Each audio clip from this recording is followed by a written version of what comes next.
নমস্কাৰ আকৌ আপোনালোক সকলো ভালে আছে আৰু আজি হল জানুৱাৰীৰ 1 তাৰিখ 2026 চন আৰু এই আপোনালোক সকলোকে মোৰ ফালৰ পৰা আপোনালোক আন্তৰিক শুভেচ্ছা জ্ঞাপন কৰিছো ইংৰাজী নৱবৰ্ষৰ এই প্ৰথমটো দিনতে 2025 টো আমাৰ যেনেকুৱা এটা অভিশপ্ত বছৰ আছিল আমাৰ বহুত বেছি বেয়া হৈ গ'ল 2025 টো তেনেকুৱা নহওক এই 2026 টো যাতে সকলো সুখ সমৃদ্ধিৰে ভৰিব এই 2026 টো এতিয়া আহক আমি ঘূৰিও আমাৰ আচল পইণ্টলৈকে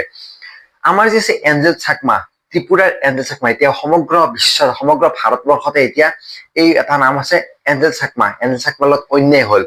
এঞ্জেল চাকমা আচলতে কোন হয় তেওঁৰ লগত কি হল তো আজি সম্পূৰ্ণখিনি কথা আজি আমি এই ভিডিঅ'ত আলোচনা কৰিম এঞ্জেল চাকমা আছে ত্ৰিপুৰাৰ 59 জিলাৰ এজন 24 বছৰীয়া যুৱক সেই এঞ্জেল চাকমাই তেওঁ মানে শিক্ষা গ্ৰহণ কৰিছিল MBA দেহৰাদুনত এতিয়া সেই দেহৰাদুনৰ মানে যি 9 ডিচেম্বৰ 2025 চনত এঞ্জেল চাকমাৰ সৰু ভাতৃ মাইকেল চাকমা আৰু লগতে এজন বন্ধু মানে মুঠ তিনিজন গৈছিল মাৰ্কেটলৈকে এতিয়া সেই মাৰ্কেটলৈকে যাওঁতে ছয়জনীয়া যুৱকৰ আছে সেই ছয়জনীয়া যুৱকৰ এটা দলে এই এঞ্জেল চাকমা হওক বা মাইকেল চাকমা হওক আৰু বন্ধুজনক ত্ৰিপুৰা যিগতিকে বা ত্ৰিপুৰা মণিপুৰ নাগালেণ্ড তো ইয়াৰে মানে যিবিলাক মানে সেই আছে মানুহবিলাক আছে বা অৰুণাচল হওক মেঘালয় আমাৰ অসমৰ গিলা নহয় অসমৰ বাহিৰে বাকী যিকেইখন ষ্টেট আছে সেই মানুহবিলাকক দেখিবলৈ অকমান চাইনিজৰ দৰে মানে চকুবিলাক অলপ সৰু তো সেনেকুৱা অকমান দেখিবলৈ চাইনিজৰ আমাক বাৰু চাইনিজ যেন নাপায় আমি অসমৰ মানুহবিলাক চাইনিজ যেন নাপায় কিন্তু সেই বাকী ষ্টেট বিলাকৰ মানুহবিলাকক অকমান চাইনিজৰ দৰে পায় মানে চকুবিলাক অলপ সৰু হয় সেইবাবে বাকী ভাৰতৰ যিবিলাক বাকী ষ্টেট আছে তো বাকী ষ্টেট বিলাকৰ চাইনিজ বুলি জোকায় এতিয়া তেওঁলোক তিনিজন গৈ আছিল বজাৰলৈকে Angel Chakma Michael Chakma Angel চাকমাৰ ভাতৃ মাইকেল চাকমা আৰু এজন বন্ধু তিনিজন গৈ আছিল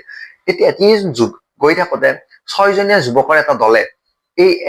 এই তিনিজনক মানে জোকাই আছিল যে মানে চাইনিজ মমো চিংকি তো এইগিলা মানে কথাৰে জোকাই আছিল বহুত বেছি জোকাই আছিল তেতিয়া ভাতৃ যি আছে ভাতৃ মাইকেল চাকমা তো মাইকেল চাকমাই সেই ছয়জনীয়া যুৱকৰ দলটোক কৈছিল যে আমাক এনেকুৱা জোকাই নাথাকিবা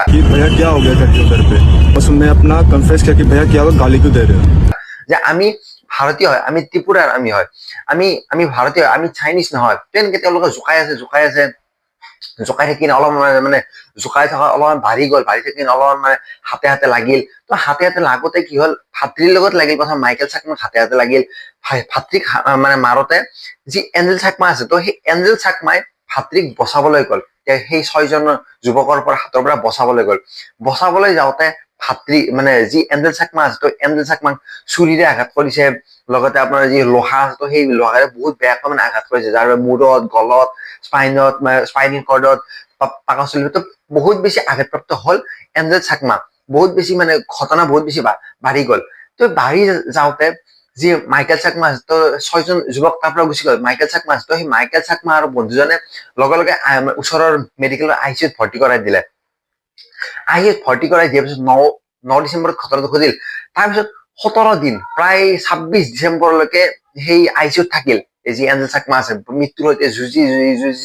বহুত বেছি ক্ৰিটিকেল কণ্ডিশ্যনলৈকে হৈ গৈছিল তো ICUত থাকি বহুত বেছি ক্ৰিটিকেল কণ্ডিশ্যন তো কেনে একদম মানে পুৰা লাষ্ট ষ্টেজলৈকে তেওঁ জীয়াব খুজিছিল কিন্তু 26 ডিচেম্বৰ তাৰিখে তেওঁৰ অৱশেষত মৃত্যু হল তেওঁৰ মৃত্যু হোৱাৰ আৰু এটা কাৰণ আছে তেওঁৰ মানে দেহত যি স্পাইনেল ইঞ্জুৰি আছে তো স্পাইনেল ইঞ্জুৰি বহুত বেছি হৈ গৈছিল যি ডক্টৰে কৈছিল যে এই স্পাইনেল ইঞ্জুৰিৰ পৰা ৰিকভাৰী হোৱাটো একদম চান্স বহুত বেছি কম মানে চান্স একদম নাই বুলি ক'ব পাৰি স্পাইনেল ইঞ্জুৰিৰ পৰা তো সেইবাবে বহুত বেছি মানে হৈ যোৱাৰ কাৰণে তেওঁ আকৌ সুস্থ অৱস্থাত নাহিল তেওঁ মৃত্যুবৰণ কৰিলে 26 তাৰিখে তেওঁ মৃত্যুবৰণ কৰিলে মানে দেহৰাদুন তাতে ICU তাতে মেডিকেলতে তেতিয়া তাৰপিছত 28 ডিচেম্বৰ তাৰিখে তেওঁ ত্ৰিপুৰা 29 যি ডিষ্ট্ৰিক্ট আছে তালৈকে আহি কিনে তেওঁ 28 তাৰিখে তেওঁৰ অন্ত্যেষ্টিক্ৰিয়া সম্পন্ন হল যি মুঠ 6জন যুৱক আছিল তো সেই 6জন যুৱকৰ 5জনক আৰক্ষীয়ে আটক কৰিছে 14 ডিচেম্বৰৰ তাৰিখে 5জনক